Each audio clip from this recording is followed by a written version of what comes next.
na pagsisiyasat. Talagang may interrogation sa buhay ng Kristiyano. Minsan susubukin ng ating faith, amen? Minsan susubukin ng ating pagkatao talaga. Pero kailangan maging desidido ka lang. Tandaan mo, ang pangako ng Diyos, I will never leave thee nor forsake thee. Pangako ng Diyos kay Joshua, fear not, huwag kang matakot, Joshua. Ang sabi ng Panginoon kay Moses, fear not, huwag kang matakot. Kasama mo ko. Yun din siguro ang nakita dito na tatlong kabataan na sa gitna may pagpaparamdam na sila ay hatulan kapag hindi sila nag-bow down at sila ay interrogate ang kanilang buhay, nagsisiyasa, talagang kaya sila ay inampasahan, sila ay talagang pinaplanuhan ng mga taong ito para lang ma-prove ang kanilang tinatawag na totoong Diyos nila. And then in spite of intimidation, yung pananakot minsan, diba? Minsan natatakot tayo. Sige ka, pag gumawa ka niyan, pag talagang hindi ka sumama sa itong gawain, alam mo na ibig sabihin. Minsan talagang susumbukin ka. Pero tandaan nyo, dapat desidido tayo palagi. Kaya hindi dapat tayo nawalang dalawang isip para sa Panginoon. Kaya on fire ka dapat. Alam mo yung stand mo eh. Alam ko ako, sabi ko nga, alam ko kung ano mangyayari sa buhay ko. Alam ko sinong Diyos ang aking pinaglilingkuran. Kaya makita dito, sa point number 2, be determined, desidido at determinado ang mga taong dito. To refuse to bow down before that idol na ginawa sa panahon niya. Kaya sabi doon sa verse 19, no? Nang ito'y nagayat na si King Nebuchadnezzar, pinailit ng 7 times ang pugon. Yung makita natin dyan, verse 1, then this man, nabasa natin verse 23, and these 3 men, Shadrach, Meshach, Abednego, fell down, bound into the midst of the burning fire nang sila'y pinasok na. In verse 24, then Nebuchadnezzar king was atoning, and rose up in haste and spake and said unto his counselor, did not discuss treatment, di ba? Tatlo yung pinasok natin, bound into the midst of the fire. They answered and said unto the king, true, totoo po, tatlo sila. So sabi sa verse 24, O king. Sabi sa 25, he answered and said, Lo, I see 4 men. Mismo nakita ni King Nebuchadnezzar, hindi tatlong pumasok, 4 daw na tao doon sa gitna na yun. At sabi dyan, walking in the midst of the fire, and they have no hurt, and the form of the fourth is like the Son of God. Take note. Sa Old Testament na binanggit na ang pangalan ng Jesus Christ, the Son of God. Diyan mo patunayan, si Jesus Christ, hindi pa ni-reveal sa New Testament, nandun na yung Son of God. Ito nakita ni Haring King Nebuchadnezzar. Nakita ko 4 sila eh. Katulad ng wangis ng anak ng Diyos. Amen.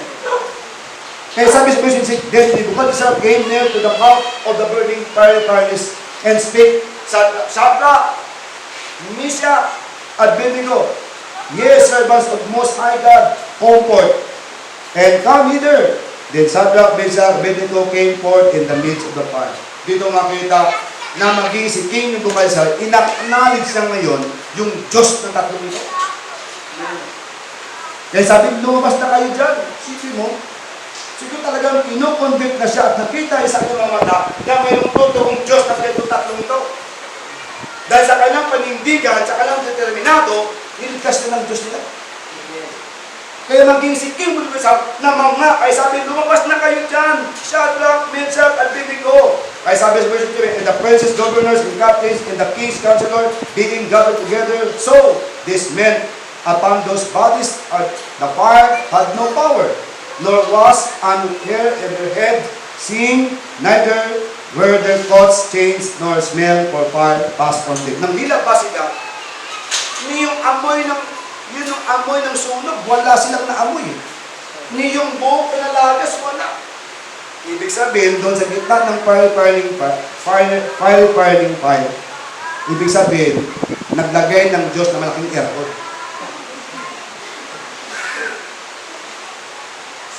Kasama nila, di ba, naglalakad sa gitna? Ang laki tugon yan. Yun yung batas na pag tatapon lang doon. Isipin mo, imposible yan. Pero maganda dito, sa gitna ng kailang panindigan, sa gitna ng kailang determined, sa gitna ng kailang different, niligtas sila ng Diyos nila. Kaya sabi ko nga, sisipin, baka nagawa ang malaki aircon dito. Naglalakad na wala. Ay, palabas nila. May buhok na nakamoy ng sunog. Wala. Pero nung lumabas sila, wala. At kung sila lumabas, wala tayong son of God. Pero sabi ni King Nebuchadnezzar, then Nebuchadnezzar spake and said, Blessed be the God of Shadrach. Kaya sabi niya sa mga tao, pinagpala ang Diyos ng mga tatlong taong ito.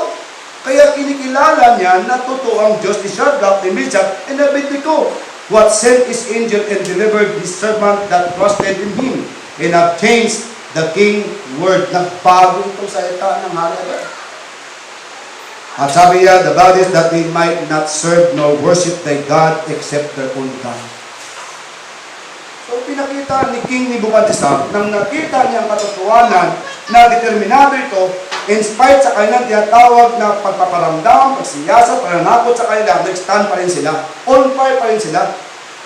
Pero si Nebuchadnezzar, hindi na natanaw yung kanyang kahiyaan. Sabi niya, totoo itong Diyos na tatlong ito. Kaya mamaya makikita mo kung paano in-acknowledge ni King Nebuchadnezzar itong Diyos ni Shadrach and Meshach. Kaya nga sa point number tinilagay natin, be delivered.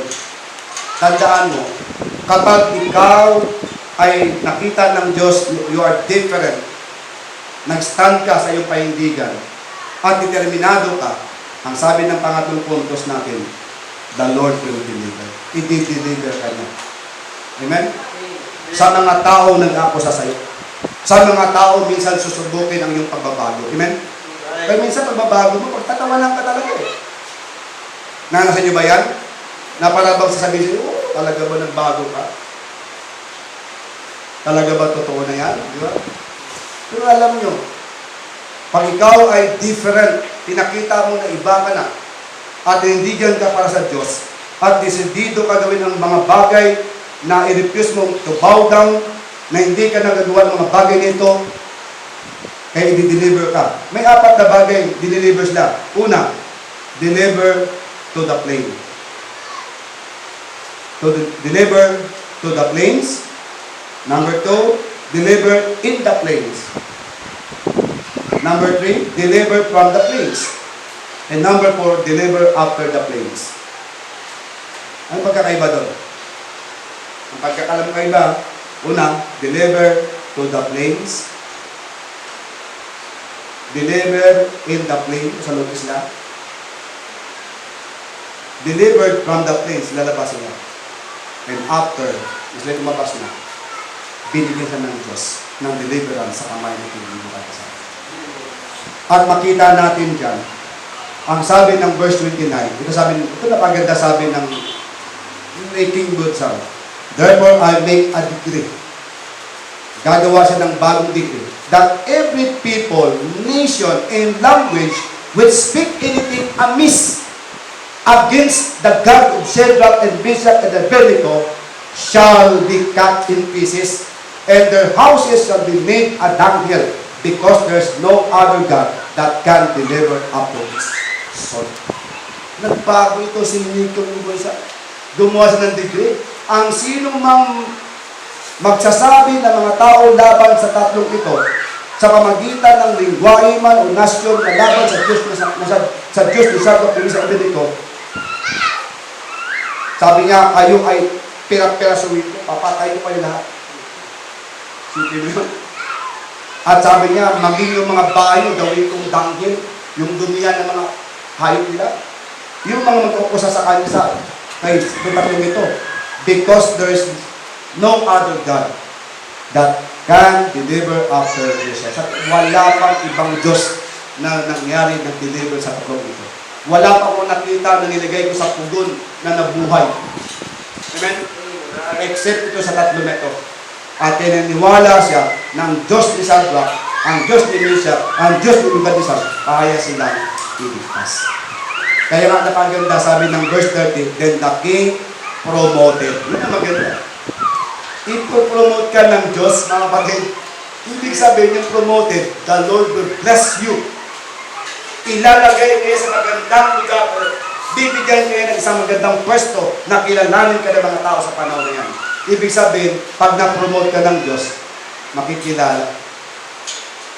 Hindi lang reward dito sa mundo, maging sarapan ng mga taong ito, God will promote it. Amen? Kaya nga, itong tatlong ito, sabi, then the king promoted Shadrach, Meshach, and Abednego in the province of Babylon. Wow. Kaya now our conclusion, let's face it. There are times when we are faced with the fires. Sometimes, if we are honest, we would have to admit that we back down instead of facing the flames. Talagang minsan, umarap tayo sa tawag na susubukin ang ating pananampalataya. We face it the fire. Pero sana, hindi man literal na apoy sa harap natin, pero minsan, inarap tayo sa Bible ng mundo. Sinusubukan tayo gawin ang kasalanan. Sinusubukan tayo mag-compromise sa mga idols. Nagko-compromise tayo sa ating mga bagay na laban sa ating Diyos. Pero tandaan nyo, kaya nga maging on fire tayo, kailangan natin number 1, be different. Amen? Number 2, be determined. And number 3, the Lord will deliver sa buhay mo. That's why itong tatlong taong ito, tatlong kabataan na tumayo, at alam naman natin, hindi sila pinabayaan ng Diyos Lord. Kaya, how to get on fire for God? Manatili ka sa sarili mo na ikaw ay ligtas ng Diyos, ginagawa ka ng Panginoon, you are different. Amen? Kaya huwag ka matakot pag minsan susubukin ang iyong pananampalataya. Huwag ka matakot na hindi mag-stand. Amen? Kaya doon minsan gagawin sa pag-apply ng mga trabaho to experience, huwag kang mahiya sabihin, ako ay Baptist. Diyan nga sa isang tindahan dyan sa buwak din. Tinatanong ako, unang tanong sa akin, ikaw ba ay Iglesia ni Cristo? Sabi ko, hindi. Ako ay Baptist. Ha? Baptist? Sabi ko. Sabi ko, mahirap maging Baptist kasi siya may background siya. Sabi ko, hindi mahirap maging Baptist. At ang Baptist, hindi naman yan pinaka-main point. Kaya naging Baptist ka ko yan. Nasa Bible. Pero ang paniwala ng Baptist, kailangan mo si Cristo pa maligtas. Sabi niya kasi, sa Baptist, ang daming bawal. Bawal ang sigarilyo. Bawal yun. Sabi ko, hindi bawal sa Baptist. Ang bawal, sinabi ng Bible. At yan ang sinusunod natin. Tama? Kasi kung Baptist ang nagbabawal, religion yan. So sabi ko sa kanya, ayaw mo lang magbago. Ayaw mo sunod ng Bible. So sabi ng Bible, kapag ikaw'y tumanggap sa Panginoon, papatuloy ka ng Diyos. At pag binago ka ng Panginoon, mag-stand ka. Yan ang sabi ng Bible. Kaya sabi ko, hindi ka pinagbabawan ng Baptist kasi lahat naman tayo ng kasalanan. So sabi ko, sa salita ng Diyos ang sabi, yan ay hindi dapat tayo. Kaya mga kapatid, sa buhay natin, be different. Amen? Kung gusto mo deliver ka ng Diyos sa lahat ng bagay, kahit nasa gitna ka na ng malaking tinatawag na isusubo ka na. Susubukin ka. Lagi mo isipin, hindi na ako gaya nun. Ako may Diyos na. Nakikilala. At kailangan ko maging desidido gawin nga na hindi ako gagawa yan. At the Lord will deliver you sa oras na yun. Kaya sana, manindigan tayo. Keep on fire. Amen?